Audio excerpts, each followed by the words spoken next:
Kumar Nayak city central library నుంచి వచ్చిన media మిత్రులకు ధన్యవాదాలు.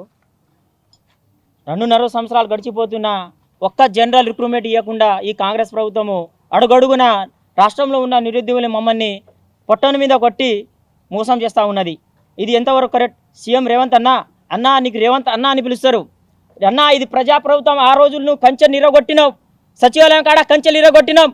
ఇవాళ మా కంచెలు ఇరగొట్టవా అడుగుతున్నా. ఈరోజు తెలంగాణ సిటీ లైబ్రరీ నుంచి ఎడిపోయినా ఈరోజు నువ్వు మా కొట్టగుడు నీకు అనిపిస్తలేదా? సిగ్గుండాలి మీ ప్రభుత్వానికి. ఎడిపోయినా రేవంత్ అన్న ఈరోజు 30 లక్షల నిరుద్యోగులు పొట్టగొట్టినావు. పొట్టన పెట్టుకున్నావు. 20 మంది నిరుద్యోగులు చనిపోయి నిన్నాక మొన్న నెలకు 2-3 ఊరేసుకుని చనిపోతూ ఉన్నారు. నువ్వు ఒక నెల ఉద్యోగాలు జీతం తీసుకోకపోతేనే నీ ఇంటి పూట గడవద్దు. మీ మంత్రులకి మీ ఎమ్మెల్యేకి తెలంగాణ రాష్ట్రంలో ప్రతి ఒక్క పార్టీకి, ప్రతి ఒక్క ఎమ్మెల్యేలకి, ప్రతి ఒక్క ఎంపీకి అట్లాంటిది మాకు యాడ్ నుంచి వస్తాయనా? అట్లా మాకు యాడ్ నుంచి వస్తా స్తోమత లేక కూడి కుడితే ఆన రాదు, కూడి కుడితే బూడి రాదు, రూపాయి రాదు ఇంటికాడ నుంచి. అట్లాంటిది మా పరిస్థితి ఎట్లుంటుంది? ఆ కడుపు గాలి మేము కడుపు గాలి చదువుతుంటే మా బతుకులు మారుతుందని మేము ఎదురు చూస్తూ ఉన్నాం. ఇవాళ వస్తుంది, రేపు వస్తుంది. 1000 కళ్ళతో ఎదురు చూసినాం మన అసెంబ్లీ సెక్షన్లో. నీ మాట కోసం నీ మాట ఎట్టుందో చూసినాం. నీ నోరు నుంచి వస్తుందా నోటిఫికేషన్? కానీ ఏ మంత్రులు మాట్లాడలే. సిగ్గుండాలి. ఈరోజు బలవంత్ రెడ్డి అయినా బలవంత్ ఎడిపోయినా, ఎమ్మెల్సీ అని ఎడిపోయిండు, బలమూరి వెంకట ఎడిపోయిండు, రియా సార్ ఎడిపోయిండు. మా గోస వినిపిస్తలేదన్నా? బలమూరి వెంకట నా కొరణం సార్ ఎడిపోయిండు. రోజుకు 10 సార్లు వస్తారు మా దగ్గర.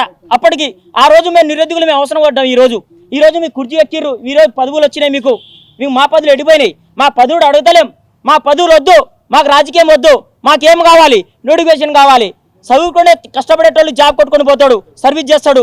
ఈరోజు నీ ప్రభుత్వం దగాకోరు, బడాకోరు. నిజం పాలన కంటే రగాకోరు కంటే నీ పాలన ఉంది. ఈరోజు బరాబర్ చెప్తున్నా, నీ పాలన కాదు ఇది. తెలంగాణ రాష్ట్రం కాదు ఇది. నిరుద్యోగుల ఆత్మహత్యల పాలన నడుస్తుంది. ఈరోజు ప్రజాపాలన ఎడిపోయింది. మా బాధలు ఇంక నిమిస్తలేదా? రోజు ఎన్నిసార్లు మీటింగ్ పెట్టినా, ఎన్నిసార్లు ప్రెస్ మీట్ పెట్టినా చిత్తశుద్ధి లేదు మీ మీద. మేము ఏ పాపం చేసినావునా?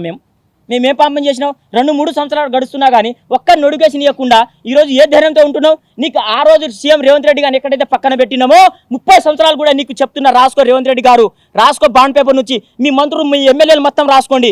నీకు 30 సంవత్సరాలు రాకుండా, కాంగ్రెస్ ప్రభుత్వం 30 సంవత్సరాలు రాకుండా మేము ఉంటాం.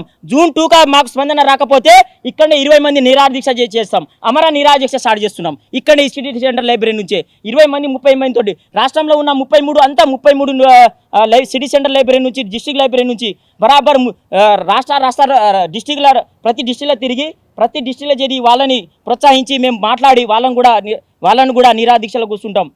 ఇది సీఎం మేము విన్నవిస్తున్నాం గవర్నమెంట్ ఇప్పుడున్న కాంగ్రెస్ ప్రభుత్వానికి. మేము ఒకటే చెప్పదలుచుకుంటున్నాం. మాకు కావాలి నోటిఫికేషన్లు. 2.5 సంవత్సరాలు 3 సంవత్సరాలు వస్తుంది. మా ఏజ్ బారుతున్నాయి. మాకు ఎప్పుడు పెళ్లి చేసుకోవాలి? మేము ఎప్పుడు సర్వీస్ చేయాలి? 40 సంవత్సరాలు 30 సంవత్సరాలు జాబ్ చేస్తే 10 సంవత్సరాలు మేము సర్వీస్ చేయాలా? మీరేమో ఏసీ రాజభోగాలల్లా, మహాభోగాలల్లా, ఫార్చునర్ కార్లల్లా, ల్యాండ్ స్క్రూడల్లా మా మీద మీరు ఓట్లేస్తే మీకు గెలిస్తే మీరు రోజు బయటకు రాకుండా ఫామ్ హౌస్లో ఆడ ఈడ తిరుగుతూ ఉన్నారు. అసెంబ్లీలో ఎన్నో 1000 కళ్ళతో చూస్తున్నాం. ఓడిఎం మాల్కి వచ్చి నిన్న మొన్న 2-3 నెలల కింద ఓడిఎం మాల్కి ఎంతనా 100 మీటర్ లేదు. ఇటు పక్కన 100 మీటర్ లేదు. ఈరోజు సిగ్గుండాలి మీకేమైనా సిగ్గుండాలి మీకు. ఎర్రరు సిటీ సెంటర్ లైబ్రరీ పక్కన రాకుండా పోయిర్రు మీరు. అంటే మా బతుకుల మీద మీరు ఆశపడి కొడుతుర్రు.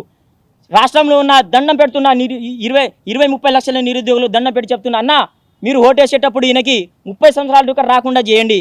ప్రతి జిల్లాలో తిరుగుతాం. ప్రతి జిల్లాలో తిరిగి ఇక్కడనే నిరాహార దీక్ష స్టార్ట్ చేస్తాం. June 2 నోటిఫికేషన్ రాకపోతే తీవ్ర పరిణామాలు ఎదురవుతాయని నిర్ణయిస్తున్నా.